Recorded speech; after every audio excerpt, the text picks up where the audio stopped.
हम पढ़ रहे थे BSc part third abstract algebra. Graph education academy के यूट्यूब चैनल पर मैं आपका सभी का स्वागत करता हूं और BSc part third abstract algebra के इस भाग में आगे आज हम पढ़ रहे हैं परम्यूटेशंस ग्रुप से रिलेटेड कुछ थ्योरम्स। पिछली क्लास के अंदर हमने पढ़ा था क्रमचय की कोटि और साइक्लिक क्रमचय की कोटियाँ, साइक्लिक परम्यूटेशंस के बारे में पढ़ा था और कुछ उस पर एग्जाम्पल्स किए थे और एज ए प्रैक्टिकली वर्क आपके पास ये कंप्लीट हो गया था। अब आज हम कुछ थ्योरम्स जो इस क्रमचय ग्रुप पर शेष हैं उनके बारे में पढ़ते हैं, जिनमें पहली थ्योरम मैं लिख रहा हूँ। थ्योरम फर्स्ट हमने पढ़ ली थी कि एक सेट एस पर डिफाइन 1 ऑन टू फंक्शंस का कलेक्शन एक ग्रुप बनाता है जिसे हम क्या कहते हैं, क्रमचय ग्रुप। थ्योरम फर्स्ट के आगे की थ्योरम्स, थ्योरम सेकंड स्टेटमेंट में यहाँ लिख रहा हूँ। देखो थ्योरम सेकंड का स्टेटमेंट क्या है, आर लंबाई के चक्र की कोटि आर होती है। ये थ्योरम सेकंड है। हम यहाँ theorem second, fourth and six पढ़ेंगे। थर्ड और फिफ्थ इन्हीं से रिलेटेड इजी थ्योरम्स हैं, वो प्रैक्टिकली आप सॉल्व कर सकते हैं। इंपॉर्टेंट थ्योरम्स जो हैं वो थ्योरम आपके पास इस चैप्टर में एक थ्योरम फर्स्ट आती है जनरली, या थ्योरम सिक्स बार बार रिपीट हो रही है। ये इंपॉर्टेंट थ्योरम है, एकांतर ग्रुप का एक सेट ग्रुप बनाता है। कल लास्ट क्लास में हमने इसके बारे में चर्चा की थी। तो इंपॉर्टेंट तो थ्योरम 6 है, बाकी जनरल थ्योरम्स हैं। यहाँ जनरली यहाँ से क्वेश्चन ही आते हैं, एग्जाम्पल या क्वेश्चन ही आते हैं, तो आप उन पर प्रैक्टिस करें। देखो ये कह रहा है कि आर लंबाई के चक्र की कोटि आर होती है। जैसे आपके पास f इज इक्वल्स टू 2, 3, 5, ये एक साइकिल है तो इसकी लेंथ कितनी है, इसकी लेंथ 3 है और इसका ऑर्डर भी कितना है, ऑर्डर ऑफ f भी कितना है, 3। प्रैक्टिकली हम इसे कर चुके हैं। आप इसे 3 बार ऑपरेट करोगे तो क्या आएगा आपके पास, आइडेंटिटी, यानी f क्यूब करेंगे तो आपके पास आइडेंटिटी आएगा, अर्थात इसका ऑर्डर क्या आएगा, 3 आएगा। और जबकि लेंथ भी कितनी है, 3। लेंथ क्या होती है, number of element in f, और वो कितने हैं, 3 है। इसे थ्योरेटिकली प्रूव करना है कि आर लंबाई के चक्कर की कोटि कितनी होती है, आर होती है।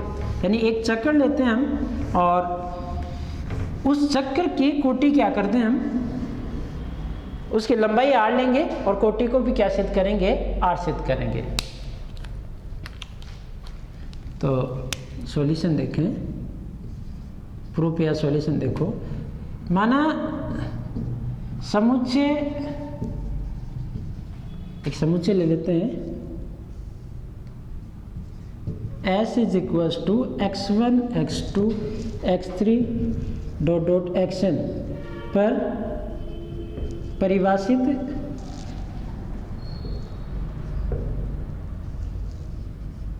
क्रमचय ग्रुप n अवयव पे क्रमचय ग्रुप कौन सा बनेगा, Pn। क्रमचय ग्रुप Pn में f is equals to x1, x2, x3 dot dot xr, ये Pn में ही है। में f एक क्या है, एक r जो किससे छोटा है, n से। r छोटा या बराबर भी हो सकता है, r लंबाई का चक्र है। पहले तो हमने कोई एक चक्कर लिया जिसकी लंबाई कितनी लेनी है हमने को, r। अब वो कहाँ से लेंगे, इस समुच्चय S पर जो ग्रुप बनेगा क्रमचय ग्रुप Pn, उसके अंदर हमने क्या लिया, एक r लंबाई का चक्कर लिया। सिद्ध क्या करना है कि इस चक्कर का ऑर्डर भी कितना है, r है, इस बात को सिद्ध करना है। तो प्रूव करते हैं। अब हम सिद्ध करेंगे कि order of f is equals to r। तो देखो यहाँ f ऑफ x1 किसी का भी ऑर्डर का मतलब क्या है, इसको आर बार ऑपरेट करूं तो प्रत्येक एलिमेंट कहाँ जाके मैप हो जाए, आइडेंटिटी पे। तो मैं x1 को आर टाइम ऑपरेट करूंगा तो आइडेंटिटी आनी चाहिए, x2 को भी आर टाइम ऑपरेट करूं तो आइडेंटिटी आनी चाहिए। ऐसे प्रत्येक एलिमेंट को आर टाइम ऑपरेट करें। एफ ऑफ x1 क्या है, x2, x1 की इमेज आपके पास क्या है, x2, ये ऐसा ही है, x1 x2 पे जा रहा है, x2 कहाँ जा रहा है, x3 पे, ऐसे ही xr कहाँ जा रहा है, xr पे। बाकी सब कौन है, आइडेंटिटी, यानी xr+1 कहाँ है, xr+1 पे। सेम इसी प्रकार xn कहाँ है, xn पे। r तक के एलिमेंट इस प्रकार, ये xr कहाँ है, x1। ये कोई भी r लंबाई का चक्र उठाया था तो उसमें f ऑफ x1 कहाँ जाएगा, f ऑफ x1 कहाँ जाएगा, f ऑफ x2 पे। f² x1 कहाँ जाएगा, दो बार निकाले तो वो f x1। f of x1 की वैल्यू क्या है, f ऑफ x1 की वैल्यू क्या है, x2, इसकी वैल्यू x2, और f ऑफ x2 कहाँ है, x3, यानी f2 x1 कहाँ जा रहा है, x3 पे। ऐसे ही f3 x1 निकालेंगे तो वो क्या आएगा, f x3, f² x2 का मान क्या हो गया, x3, और f x3 कहाँ जाएगा, x4 पे। सिमिलरली मैं अगर f r x1 निकालूंगा, या एक बार पहले ले लेता हूँ, हाँ, f r -1 x1, तो यहाँ से आपको देखो, जैसे ही 2 करते हो 3 करते हो 4, r-1 करते हो तो कौन आ जाएगा, r, यानी कौन आएगा, xr। और f r x1 करोगे तो क्या आएगा, f r-1 x1, f r-1 x1 क्या है, xr, और f ऑफ xr की वैल्यू क्या है, x1। यानी f को आप x1 को r टाइम ऑपरेट कर रहे हो तो x1 आ रहा है। इसी प्रकार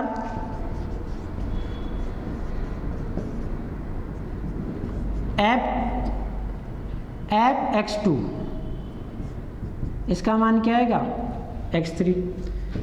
f² x2, इसका मान क्या आएगा, x4। दो बार होगा, एक बार x3 पे जाएगा, अगली बार क्या जाएगा, x4 पे, एंड सो ऑन। कि आप अगर f r x2 करोगे, r-1 टाइम करोगे तो कहाँ जाएगा, x1 पे, क्योंकि ये कितने आगे चल रहा है, 2 आगे। जैसे आप स्क्वायर कर रहे हो 4 आ रहा है, 1 टाइम कर रहे हो 3, तो स्क्वायर कर रहे हो, यानी अगर आप r-2 करोगे तो कहाँ जाएगा, r पे, फिर r-1 करोगे तो x1 पे, r करते कहाँ चला जाएगा, x2 पे, यानी ये भी कहाँ जाएगा, x2 पे, एंड सो ऑन। कि आपके पास जो f ऑफ xr है उसे 1 टाइम करोगे तो क्या आएगा, x1, 2 टाइम करोगे f ऑफ xr को, x2, और इसे अगर आप r टाइम कर रहे हो खुद से खुद पे तो ये कहाँ जाएगा, xr। इस प्रकार ये आपके पास हुए। इसका मतलब क्या हुआ कि अर्थात f xi, f r xi आ रहा है, जहां i क्या है, 1 2 3 ... r। यही हुआ कि आप इस ऐप पे कोई भी xi ऑपरेट कर रहे हो, कितनी टाइम, r टाइम, तो वापस xi आ रहा है, जहां i का मान क्या है, 1 से लेकर r तक। अब बाकी रहे हुए एलिमेंट के लिए क्या होगा, साथ ही क्रमचय की परिभाषा से, चक्रीय क्रमचय की परिभाषा, चक्र की परिभाषा से f r जो आपके पास है, या f r+1 मान लेते हैं, f r+1, f x r+1 कहाँ जाएगा, x r+1। चक्र f की जो डेफिनेशन है उसमें क्या है, r तक के एलिमेंट तो अगले एलिमेंट पे मैप हो रहे हैं, अगला जो एलिमेंट बचा हुआ है वो x r+1 कहाँ जा रहा है, x r+1। इसमें लिखा हुआ नहीं है तो इसका मतलब आइडेंटिटी पे ही मैप हो रहे हैं, खुद से खुद पे मैप हो रहे हैं, एंड सो ऑन। इसी प्रकार आप अगर इसे ही आप f r टाइम ऑपरेट करोगे खुद से खुद पे तो यही आएगा। यानी इसी प्रकार अगर आप ये करें f xn r टाइम, और फिर कहाँ जाएगा, ये xn पे ही जाएगा। इसका मतलब क्या हुआ, इसलिए मैं ये कह सकता हूँ कि एफ एक्स के नाम दे दिया क्योंकि आई वहाँ दे दिया था, x k n is equals to x k, या फॉर एवरी एक्स दे लेते था, for every x k belong in S.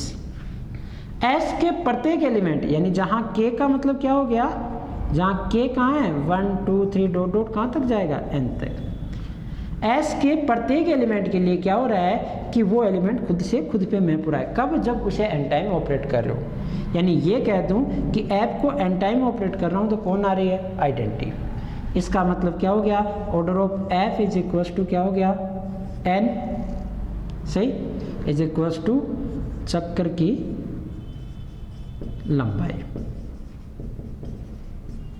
इस चक्कर की लंबाई जो है, सॉरी आर है, आर टाइम ऑपरेट कर रहे हैं तो वापस क्या आ रही है, आइडेंटिटी प्रत्येक के लिए। तो चक्कर की लंबाई आर है जो इसकी किसके बराबर है, कोटि के। ये आपके पास थ्योरम कंप्लीट हुई, यही सिद्ध करना था। तो दोबारा समझ लेना कि ये सिद्ध करना था कि किसी भी आर लंबाई के चक्कर की कोटि क्या होती है, आर होती है। इसके लिए पहले हमने एक आर लंबाई का चक्कर लिया। चक्कर कहाँ से लिया, वो उस क्रमचय ग्रुप Pn से लिया जिसके एलिमेंट कहाँ से लिए गए हैं, x1 x2 xn से। आर लंबाई का चक्कर लिया, यानी आर का मान n से छोटा या बराबर और 1 से चालू हो सकता है। ये सिद्ध करना था कि ऑर्डर ऑफ f क्या है, r है, यानी ये ऑर्डर ऑफ f r है, इस बात को सिद्ध करना है। लंबाई r दे रखी है, ऑर्डर r आ जाए, ये बात अपनी बराबर हो जाए। इसका मतलब क्या है, प्रत्येक एलिमेंट को r time under this function से ऑपरेट करूंगा तो वापस वही एलिमेंट आ जाना चाहिए। शुरुआत की x1 से, x1 को वन टाइम ऑपरेट किया, x2 टू टाइम ऑपरेट किया तो एक बार x2 आया, फिर दोबारा करते क्या आ गया, x3। ऐसे ही 3 टाइम करा, x4, 4 टाइम करूंगा x5, यानी एक आगे r-1 टाइम करूंगा तो xr, और r टाइम करते ही उससे अगला xr से अगला कौन आ जाएगा, x1, यानी इसको r टाइम ऑपरेट करते क्या गया, x1। सिमिलरली यही काम x2 पे करूंगा तो 1 टाइम करूंगा तो x3, 2 टाइम करूंगा तो x4, एक आगे इसमें 2 आगे, 2 करते। ऐसे ही अगर r टाइम करूंगा, r-2 टाइम करूंगा तो क्या आएगा, xr, r-1 टाइम करूंगा तो x1, और r टाइम करता है तो क्या आ जाएगा, x2। सिमिलरली ये काम अपन प्रत्येक एलिमेंट पे कर सकते हैं, तो xr पे भी r टाइम ऑपरेट करेंगे तो xr ही आएगा। यानी ये प्रत्येक xi टाइप के एलिमेंट xi पे ही जाते हैं जब वो कहाँ से ले जाते हैं, इस f से, यानी i की वैल्यू 1 से लेकर कहाँ तक है, r तक। पर ये प्रत्येक एलिमेंट के लिए क्या, आइडेंटिटी का मतलब प्रत्येक एलिमेंट खुद से खुद पे मैप हो, किसके, सेट एस के। तो आर टाइम ऑपरेट करते ही खुद से मैप करना चाहिए, यानी आइडेंटिटी क्रमचय आना चाहिए। तो आर के लिए तो आ गया, बाकी के लिए क्या होगा ये भी जांच करते हैं। जो एलिमेंट ऐप में नहीं है, यानी आर तक के ही हैं, r+1 से लेकर n तक के नहीं है, वो एलिमेंट वैसे ही आपको पता है कि वो आइडेंटिटी से मैप हो रहे हैं, खुद से खुद पे मैप हो रहे, तो उनको चाहे 1 टाइम करे चाहे r टाइम करे, वो खुद से खुद पे मैप हो रहे। इसका मतलब सेट S का प्रत्येक एलिमेंट कहाँ मैप हो रहा है, r टाइम ऑपरेट करते ही उसी एलिमेंट पे, और सेम एलिमेंट पे मैप हो रहे हैं r टाइम, तो इसका मतलब ये आइडेंटिटी दे रहा है और ऑर्डर कितना आ रहा है, r आ रहा है। तो ये चक्र की लंबाई और कोटि क्या होती है, बराबर होती है। इस थ्योरम का सत्यापन हुआ।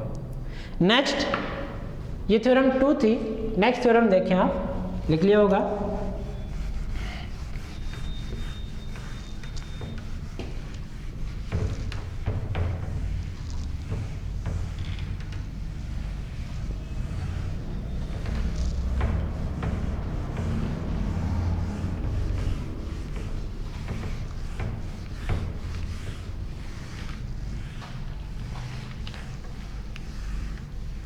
ऐसे ही अगर आप थ्योरम 3 की बात करो तो वो कह रहा है कि प्रत्येक ऐश्विक चक्रों का गुणन क्या होता है, क्रमविनिमय में होता है। ये आपको मैं पहले भी समझा चुका हूँ कि ऐश्विक चक्र है, इसका मतलब दोनों में एक भी एलिमेंट कॉमन नहीं है, और जब कॉमन नहीं है तो मल्टीप्लाई करने के लिए आपके पास कोई बना ही नहीं, तो उन्हें आप आगे पीछे कैसे भी रखें आपके पास वैल्यू सेम आएगी।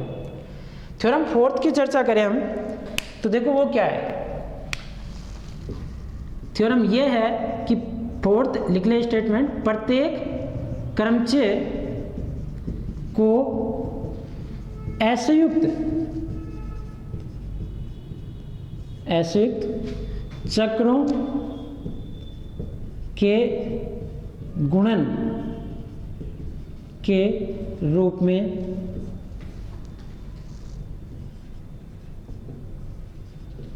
व्यक्त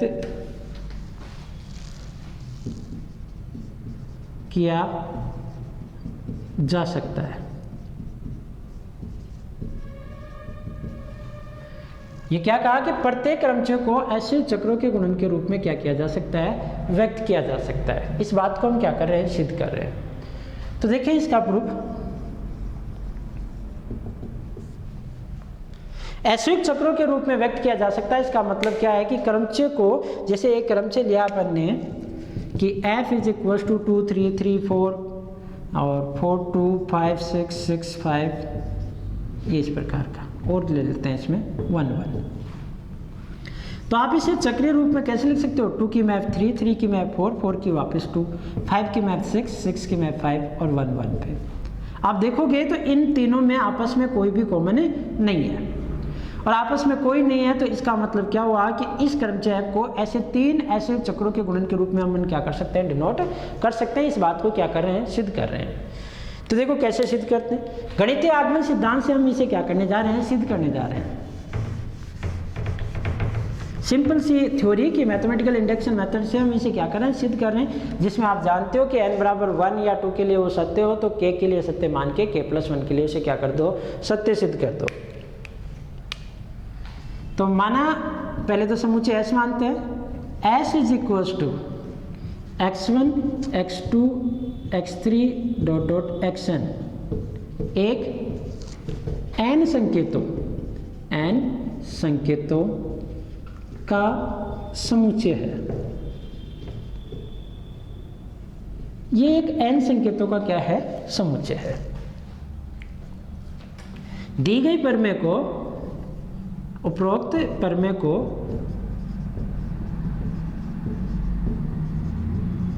को हम गणितीय आगमन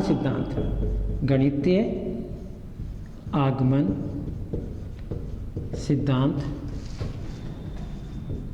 से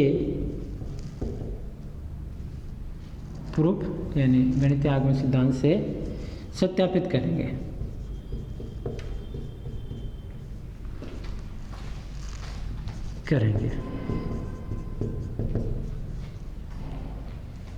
यदि n is equals to 1,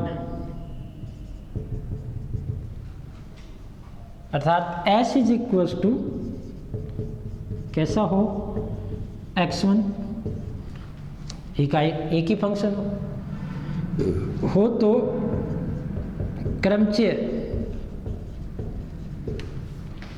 f is equals to कैसा होगा, x1 इसी प्रकार का होगा, खुद एलिमेंट खुद पे मैप होगा, को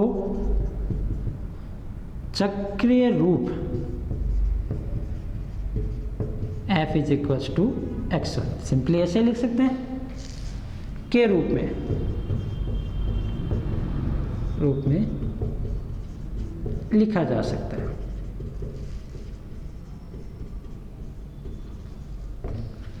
यदि आपके पास ये बात सत्य हो कि n का मान 1 है, अर्थात एक एलिमेंट लिया तो सेट S x1 होगा, और उसमें क्रमचय को आप चक्रीय रूप इस रूप में क्या लिख सकते हो, डिनोट कर सकते हो। अर्थात क्या हुआ, अतः n इज इक्वल टू 1 के लिए दी गई प्रमेय सत्य है। ये ट्रू है n का मान जब क्या हो, 1 हो। ऐसे ही अब 2 के लिए भी आप चाहे तो s इज इक्वल टू किस प्रकार का सेट ले, x1 x2, और इसमें आप कैसे फंक्शंस बना सकते हो, या तो x1 x2 x2 ऐसा, या फिर इस प्रकार का x1 x2 x1। इस कंडीशन में आप इसे साइक्लिक नोटेशन में x1 x2, और इस कंडीशन में आप कैसे x1 x2 इस प्रकार, और दोनों में आप क्या कर सकते हो, इसमें भी 2 डिसजॉइंट साइकिल हैं आइडेंटिटी टाइप के, और इसमें एक डिसजॉइंट साइकिल है, एक ही है, तो आप इसे चक्रीय रूप में लिख सकते हो। अर्थात 2 के लिए भी ये क्या है, सत्य है, यहाँ लिखने की कोई आवश्यकता नहीं। तो ऐसे 3 के लिए, 4 के लिए आपके पास ये सत्य होगी। अब तो हम मान लेते हैं कि माना ये किसी n से लेस देन नंबर के लिए क्या है, ट्रू है, और n के लिए क्या करते हैं, सत्य करते हैं। अब गणितीय आगमन सिद्धांत से, गणितीय आगमन यहां से लिख देता हूं मैं, सिद्धांत से माना पर में प्रत्येक r less than n, r की वैल्यू किससे छोटी है, n से। अब हम क्या कर रहे हैं, n के लिए इसे सत्य कर देंगे। प्रत्येक r लेस देन n के लिए सत्य है। आप n इज इक्वल टू के मानकर भी कर सकते हो, फिर k+1 के लिए सत्य कर दो। तो यहाँ अपन ने एक फिक्स n तक लिया है, तो n से छोटे तक इसे ट्रू मान लिया, और n के लिए क्या करते हैं, सत्य करते हैं।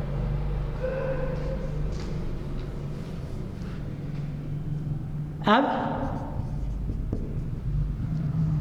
इसका मतलब क्या हुआ कि r लेस देन n के लिए सत्य है। तो अगर आप सेट के S के अंदर r एलिमेंट लो, इस सेट S के अंदर r एलिमेंट लो, तो उनके लिए आप क्या कर सकते हो, इसे साइक्लिक नोटेशन के रूप में लिख सकते हो। अर्थात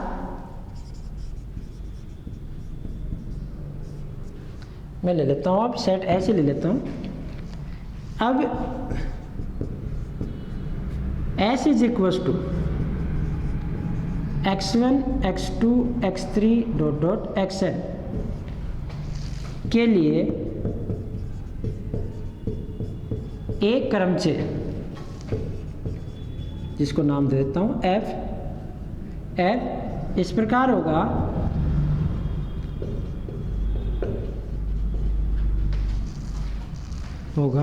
ताकि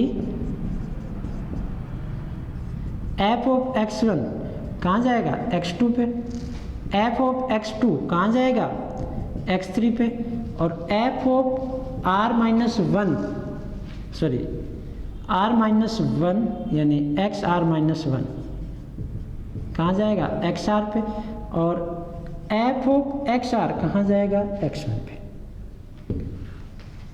स्वाभाविक सी बात है कि क्योंकि अपन ने प्रत्येक r लेस देन n के लिए सत्य माना, तो किसी r के लिए तो ये बात क्या होगी, सत्य होगी। अर्थात एक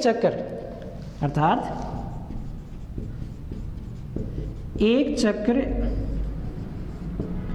f is equal to x1 x2 x3 dot dot xr। उस चक्कर को नाम दे देते हैं हम के दे देते हैं। एफ तो क्रमचय है, उस क्रमचय इस प्रकार होगा कि उसमें ये चीजें अपने पास क्या होगी, सत्य होगी। एक चक्र के is equal to x1 x2 x3 xr के रूप में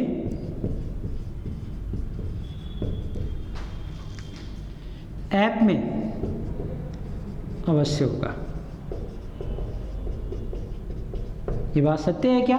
मैंने क्या कहा कि प्रत्येक r लेस देन n के लिए सत्य है। तो अगर मैं इसमें से कोई r एलिमेंट उठाता हूँ, कोई जरूरी नहीं मैं क्रम से ही उठाऊँ, आप कोई से भी r एलिमेंट के लिए इस प्रकार का कॉम्बिनेशन अवश्य होगा। जैसे आपने ये लिया f क्रमचय x1 x2, यहाँ पे कुछ ले लिया x3 x2 x4 x3, यहाँ ले लिया आपने x2 x5 x1 x5 x6, ऐसे कुछ भी चल रहा है।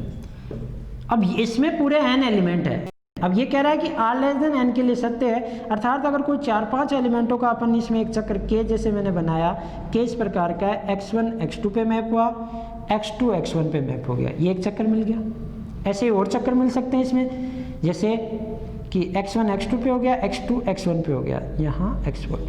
ऐसे ही x3 कहाँ हो गया, x4 पे, और x4 कहाँ हो गया, x3 पे, ये दूसरा चक्कर मिल गया। तो ऐसे इसमें चक्कर मिल सकते हैं। तो एटलीस्ट 1 तो आपको क्या मिलेगा, इसमें चक्कर मिलेगा, क्योंकि r लेस देन n के लिए थ्योरम सत्य है। तो एक चक्कर k इज इक्वल टू के रूप में f में अवश्य होगा। अब माना समुच्चय t, एक नया समुच्चय नाम दे देता हूं t,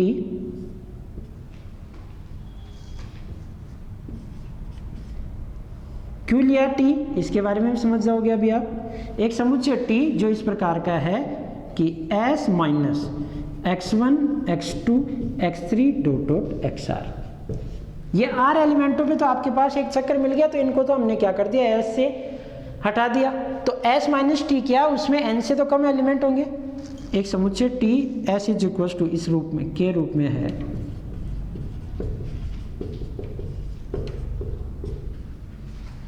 इस प्रकार का है। आगे यहाँ लिख देता हूँ मैं, स्टेटमेंट लिख लिया होगा आपने।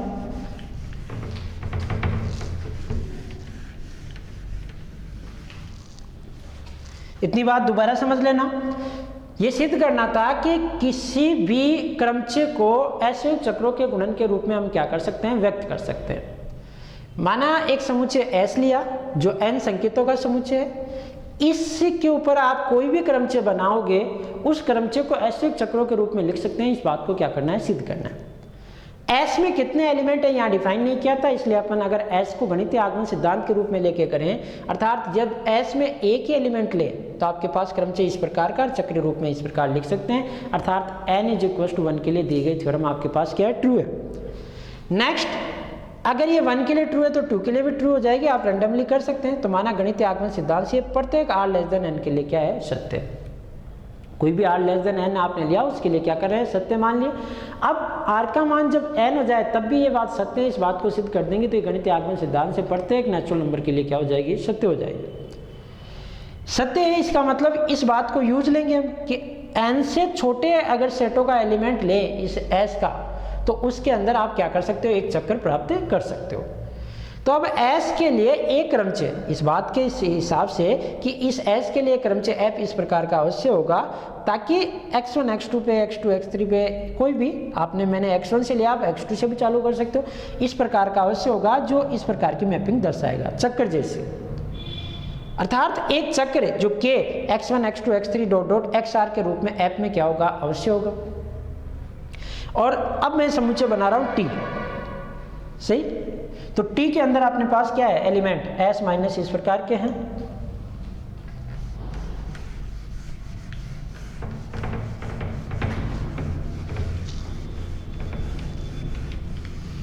या तो आपको मिल जाएगा या फिर f पूरा का पूरा खुद ही चक्कर बन जाएगा, ऐसा भी हो सकता है, कोई जरूरी नहीं। जैसे मान लो आपने ये कहा कि साहब x1 x2 x3 मेरे पास इतने एलिमेंट है, x3 x3 x1, तो ये तीनों के लिए बन जाएगा x1 x2 x3, इस प्रकार का साइकिल बन जाएगा। तो यहाँ ये जो r तक जाए ये n तक भी जा सकता है, तब तो स्वतः ही सत्य हो जाएगा। पर अगर कुछ कम एलिमेंट के लिए सत्य है तो इस प्रकार हम लिख सकते हैं। आगे देखें, अब माना समुच्चय T इस रूप में है, तो समुच्चय T पर एक क्रमचय G T2T एक क्रमचय बनाया जिसमें क्या है, T से T पे डिफाइन किया, T पर इस प्रकार बनाया जा सकता है आराम से।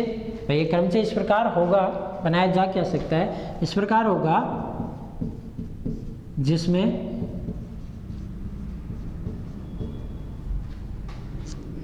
समुच्चय S, जिसे समुच्चय S के n अवयव से कम अवयव इस प्रकार होगा, जिसे समुच्चय S के n अवयव से कम अवयवों पर परिभाषित किया गया है।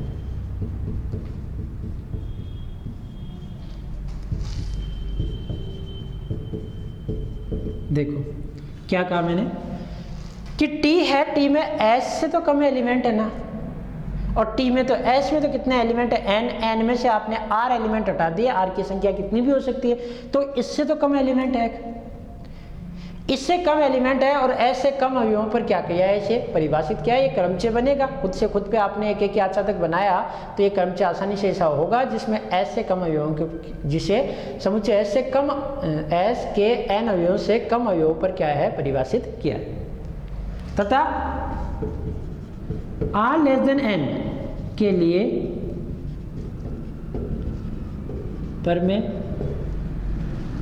सत्य है, ये बात हम पहले कह चुके कि आर लेस देन एन के लिए तो क्या है, सत्य है, क्योंकि कुछ एलिमेंट हमने वहाँ निकाल दिए जो चक्कर बना रहे थे, अब बचे हुए वो भी एलिमेंट क्या है, एन से लेस देन, और उनके लिए थ्योरम क्या है, ट्रू, तो उनके लिए भी आपके पास क्या बन जाएंगे, चक्कर। पर में सत्य है, अतः क्रमचय जी के लिए चक्र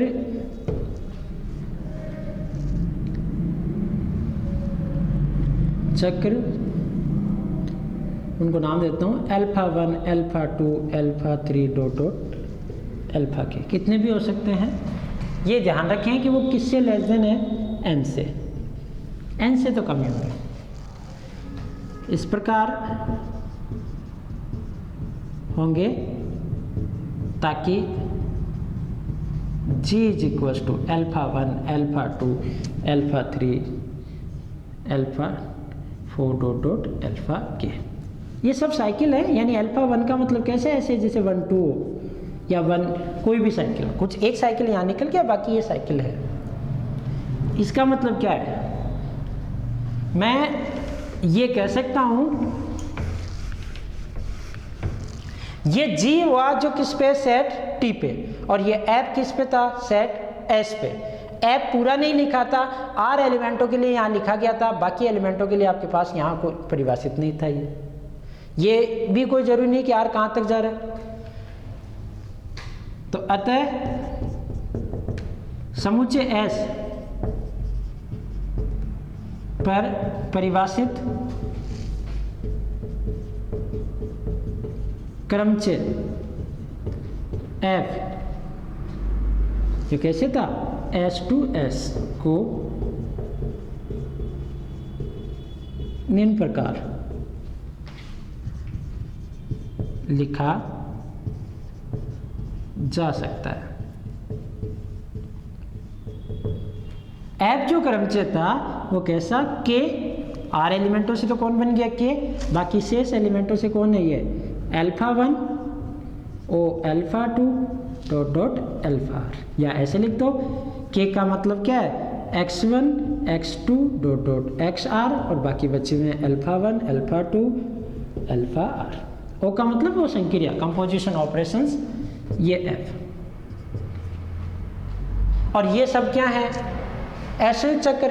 इसमें भी इनसे, इनके अलावा ही है ना एलिमेंट, अल्फा 1 अल्फा 2 अल्फा 3, और ये जितने भी अल्फा कहाँ तक हैं, अल्फा K तक, ये जो K तक जितने भी हैं ये सब क्या है, इस गणितीय आगमन सिद्धांत से पहले से सत्य थे, तो इनके अंदर तो एक भी एलिमेंट क्या है, कॉमन नहीं है, और ये सारे एलिमेंट जो हैं 1 से लेकर R तक वो वैसे ही इनमें नहीं है, तो ये सारे के सारे कैसे हैं, ऐसे चक्र हैं।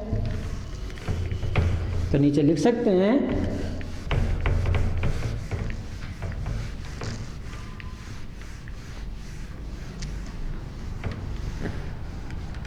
अतः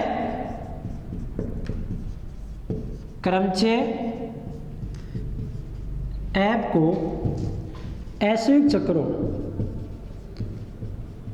चक्रों, कौन से ऐसे चक्र, ये x1 x2 एक तो xr तक, फिर कोमा अल्फा 1 अल्फा 2, ऐसे ही ये अल्फा के गुणन में लिखा जा सकता है। और यहाँ से थ्योरम का सत्यापन हो गया कि प्रत्येक क्रमचय को आप क्या कर सकते हो, ऐसे चक्रों के गुणन के रूप में क्या कर सकते हो, व्यक्त कर सकते हो। ऐसे ही प्रत्येक क्रमचय को हम क्या कर सकते हैं, पक्षांतरणों के गुणन के रूप में भी लिख सकते हैं। ये भी आपने सीखा कि जैसे आपके पास ये क्रमचय है 2 3 5 7 2 3 3 4 4 1 और 1 2, तो आप इसे ऐसे लिख सकते हो चक्रीय रूप में, 2 की मैपिंग 3, 3 की मैपिंग 4, 4 की मैपिंग 1, 1 की 2। और पक्षांतरण रूप में कैसे लिख सकते हैं, 2 1 2 4 2 3। ये डिसजॉइंट होते हैं साइकिल, जैसे आप इसमें एक साइकिल और बना दोगे 5 6 6 5, तो ये इस प्रकार और आ जाएगा 5 6, और इसमें 5 6 आ जाएगा। ये दोनों डिसजॉइंट है, इनमें एक भी एलिमेंट कॉमन नहीं है, जबकि इनमें एलिमेंट क्या है, कॉमन है। पक्षांतरण तो एक एलिमेंट को अन्य एलिमेंटों के साथ कॉम्बिनेट करने से बनता है, तो इनमें एलिमेंट कॉमन हो सकता है। तो यहाँ ऐसे शब्द को यूज नहीं ले रहा मैं, यहाँ बोल रहा हूँ कि प्रत्येक क्रमचय को पक्षांतरणों के गुणन के रूप में व्यक्त किया जा सकता है, और प्रत्येक क्रमचय को ऐसे चक्रों के गुणन के रूप में क्या किया जा सकता है, व्यक्त किया जा सकता है। जस्ट अगली थ्योरम यही है कि पक्षांतरणों के गुणन में लिखा जा सकता है। ये थ्योरम आपके पास कौन सी थी, फोर्थ। तो फिफ्थ थ्योरम यही है कि पक्षांतरणों के गुणन के रूप में लिखा जा सकता है। सिंपल सा है, पहले ये बताओ कि प्रत्येक क्रमचय को चक्र के रूप में लिख सकते हैं, सिद्ध कर दिया। और चक्र को हम क्या कर सकते हैं, पक्षांतरणों के गुणन के रूप में लिख सकते हैं। तो इस प्रकार ये कह सकते हैं कि प्रत्येक क्रमचय को पक्षांतरणों के गुणन के रूप में व्यक्त किया जा सकता है। वो सिंपल सी थ्योरम आप सॉल्व करोगे। नेक्स्ट थ्योरम, थ्योरम 6, जो मोस्ट इंपोर्टेंट थ्योरम है यहाँ आपके इस चैप्टर की। ये भी थ्योरम 1-2 बार आई हुई है, पर ये थ्योरम आपके पास 3 या 4 बार आई हुई है, रिपीट होती है थ्योरम। ये थ्योरम 6 क्या कह रही है कि अगर आपके पास Pn कोई क्रमचय ग्रुप है तो उसके जो सम क्रमचयों का समुच्चय है वो एक ग्रुप का निर्माण करता है, जिसे क्या कहते हैं, एकांतर ग्रुप, और जिसकी कोटि क्या होती है, Pn के कोटि की आधी, ऑर्डर ऑफ Pn/2, यानी n⁴/2। ये किसका, ऑर्डर ऑफ एयर। ये थ्योरम हम नेक्स्ट क्लास में सिद्ध करने जाएंगे। इसके अलावा इस चैप्टर के सभी एग्जाम्पल्स और क्वेश्चंस, लगभग सारे क्वेश्चंस और एग्जाम्पल आप सेल्फ सोल्व करें। जो भी नहीं आए आप उन्हें आज कमेंट बॉक्स या व्हाट्सएप पे या ऑन कॉल आप पूछ सकते हैं। कल हम उन क्वेश्चंस पे और आपकी ये बची हुई थ्योरम 6 पे कंप्लीट इन पे डिस्कस करेंगे, और कल ही हमारा चैप्टर 3 जो है वो कंप्लीट हो जाएगा। ओके, तब तक के लिए धन्यवाद।